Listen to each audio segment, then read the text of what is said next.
آنے والے کل میں پاکستان کے لیے کیا لکھا ہے یہ ابھی پردۂ غیب میں ہے اور غیب اللہ کے سوا کوئی نہیں جانتا۔ سیاست میں عمران خان کرپشن کے خاتمے کا عزم لے کر نہیں آئے تھے، یہ ان کا اولین ہدف نہیں تھا۔ پارٹی بنانے سے کئی برس پہلے ایک ذاتی دوست نے جب انہیں سیاست میں آنے کا مشورہ دیا تو جواب یہ تھا، اگر آ گیا تو سب گیدڑوں کو بھگا دوں گا۔ بہت سے دوسرے لوگوں کا خیال بھی یہی تھا کہ عمران خان جنگل کا شیر ثابت ہوں گے اور شغال نیم شب سے ملک کو نجات دلا دیں گے۔ اچھی حکمرانی کا خواب خلق خدا کو کھینچ لانے کے لیے کرپشن کے خاتمے کا نعرہ بعد میں تراشا گیا۔ ابتدا میں منصوبہ یہ تھا کہ ملک بھر سے نیک نام سیاسی کارکن جمع کیے جائیں گے، ان کی تربیت کی جائے گی، قائد اعظم کے بعد سے چلی آتی درماندگی دھل جائے گی، قوم کی زخمی پیٹھ پر مرہم لگا دیا جائے گا، ترجیحات مرتب ہوں گی اور قافلہ چل نکلے گا۔ اندھیری شب میں لے کے نکلوں گا میں درماندہ کارواں کو، شرر فشاں ہوگی آہ میری، نفس میرا شعلہ بار ہوگا۔ نواز شریف کے تجربے سے اگتائے ہوئے جنرل حمید گل کا منصوبہ یہ تھا، اللہ کے بندوں سے ہمیشہ محبت اور ہمیشہ احسان کرنے والے محنتی، مرتب اور مہذب حکیم سعید، خلق خدا کے لیے وقف ہو جانے والے عبدالستار ریدھی اور تکبیر کے شہید ایڈیٹر محمد صلاح الدین کو قائل کیا جائے۔ لاہور کے موچی دروازے میں ایک جلسہ عام ہو، وہ خود بھی شامل ہو اور ان کی شمولیت گہرے اثرات مرتب کرتی۔ قائد اعظم اور اقبال سے عقیدت رکھنے والے روایتی دائیں بازو میں جنرل صاحب کی مقبولیت بہت تھی۔ کوئی اخبار نویس ان دنوں سوال کرتا تو انکسار کے ساتھ رسول اکرم صلی اللہ علیہ وسلم کا قول مبارک دہرایا کرتے، مفہوم یہ ہے کہ جب اللہ کسی پر مہربان ہو تو دلوں میں محبت ڈال دیتا ہے۔ عمل سے زیادہ جنرل کی ذہانت گفتگو میں جھلکتی۔ اصلاً وہ ایک رومان پسند تھے، ملک سے محبت کرنے اور عام آدمی کا درد رکھنے والے۔ سیاسی حرکیات کا کچھ ایسا گہرا ادراک نہ تھا، بات کرنے کا سلیقہ غیر معمولی، ایک انسان دوست کا ہمیشہ برقرار رہنے والا شیریں لہجہ۔ ہجوم کیوں زیادہ ہے شراب خانے میں، فقط یہ بات کہ پیرے مغاں ہے مرد خلی۔ 1,00,000 آدمی موچی دروازے سے اٹھے اور عمران خان کے گھر جا پہنچے۔ کچھ دیر تو وہ نعرہ زن رہے حتیٰ کہ وہ ان کی بات مان لے۔ صلاح الدین قائل ہو گئے، عبدالستار ریدھی بدک گئے۔ ان سے کسی نے کہہ دیا کہ ایجنسیوں کا منصوبہ ہے، سادہ الفاظ میں ISI کا۔ ISI کا منصوبہ یہ ہرگز نہ تھا، بلکہ فوج والے جنرل سے قدرے بیزار تھے۔ وہ کہا کرتے، سبکدوش ہونے کے باوجود یہ آدمی وردی اتارنے پر آمادہ نہیں۔ ایدھی سے راہ و رسم رکھنے والے ترقی پسندوں نے ملا کی طرح جو کہانیاں گڑھنے کے ماہر ہوتے ہیں انہیں ڈرا دیا۔ بھاگ کر وہ لندن چلے گئے اور بیان داغا کہ ایجنسیاں انہیں قتل کرانے کے در پہ ہیں۔ سپنا بیچ میں ہی رہ گیا، لیکن عمران خان کے دل میں قیادت کی آرزو اب جاگ اٹھی تھی، قبولیت اعمیٰ کی تمنا اور اقتدار کا خواب۔ ایک بار یہ سپنا آدمی کو گرفت میں لے لے تو قبر کی مٹی تک ساتھ رہتا ہے۔ کثرت کی خواہش نے تمہیں ہلاک کر ڈالا حتیٰ کہ تم نے قبریں جا دیکھی۔ دولت سے زیادہ قبولیت اور اقتدار کی آرزو تباہ کن ہوتی ہے۔ زیادہ گہرے ادراک والوں کو یقین تھا کہ وہ آخر کار ناکام ہوگا، اس لیے کہ سیاسی حرکیات کو سمجھتا نہیں۔ مثلاً جاوید غامدی کہا کرتے تھے، وہ ایک بچہ ہی تو ہے۔ مثلاً غیلب کے اعجاز شفیع گیلانی کی رائے یہ تھی کہ وہ اپنا وقت ضائع کرے گا اور دوسروں کا بھی۔ ان سب لوگوں کے اندازے درست ثابت ہوئے اور مستقبل ان کے تجزیے پر اپنی مہر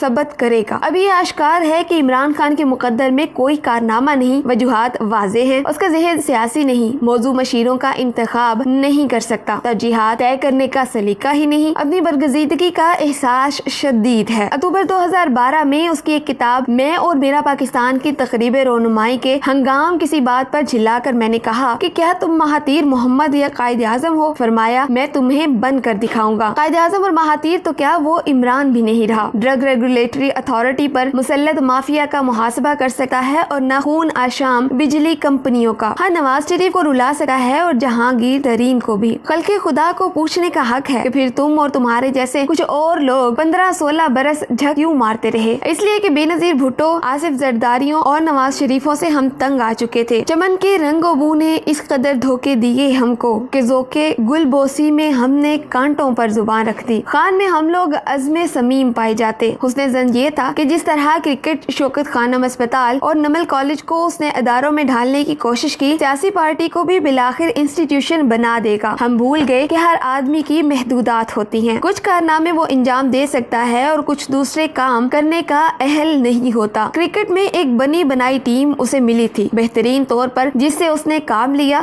کھلاڑیوں کی حوصلہ افزائی کی، خود دوسروں سے زیادہ محنت کی اور عزم برقرار رکھا۔ شوکت خانم کی داستان بھی یہی ہے۔ حوصلہ شکنی کرنے والے اگرچہ بہت تھے لیکن کچھ مخلص بھی ملے۔ مثلاً وہ گمنام صوفی بشیر احمد جو ہمت بڑھانے ہمیشہ آپ کے پاس آیا کرتے۔ نمل کالج میں بھی یہی ہوا۔ اتفاق سے وہ بریڈفورڈ یونیورسٹی کا وائس چانسلر منتخب کر لیا گیا۔ باقی تاریخ ہے ماہرین کا ہنر۔ سیاست اس کے بس کی بات نہیں۔ وہ ایک سادہ سی بات بھی نہیں سمجھتا کہ لیڈر قوم کا باپ ہوتا ہے، اس کی اولاد میں کچھ اگر بگڑے بھی ہوں تو ان کی اصلاح کرتا ہے، انتقام نہیں لیتا۔ جیسا کہ اللہ کی آخری کتاب کہتی ہے، زندگی قصاص میں ہے، جتنا قصور اتنی سزا، اور سزا کا تعین حریف نہیں عدالت کیا کرتی ہے یا ثالث۔ ذاتی معاملات میں تلقین یہ ہے کہ جہاں تک ممکن ہو معاف کر دیا کرو۔ معاف کرنے کا ظرف وہ نہیں رکھتا اور چیخ کر کہتا ہے میں تمہیں رلاؤں گا، دشمنوں کو ہی نہیں دوستوں کو بھی، جو اس کی اطاعت نہ کریں۔ جہانگیر ترین، ستین خان، حتیٰ کہ علیم خان بھی، جس سے واحد شکوہ یہ تھا کہ عثمان بزدار کو وہ عظیم لیڈر نہیں مانتے۔ اب ہم اللہ کی آخری کتاب کی طرف پلٹتے ہیں۔ وہ کہتی ہے بعض کو بعض کے ذریعے دفع کر دیا جاتا ہے، شریفوں اور زرداریوں کو اس نے پست کر دیا، ختم نہیں لیکن بہت کمزور۔ اب وہ لوٹ کر نہیں آ سکتے، آئیں تو زیادہ دن ٹھہر نہیں سکتے۔ آنے والے کل میں پاکستان کے مقدر میں کیا لکھا ہے یہ ابھی پردہ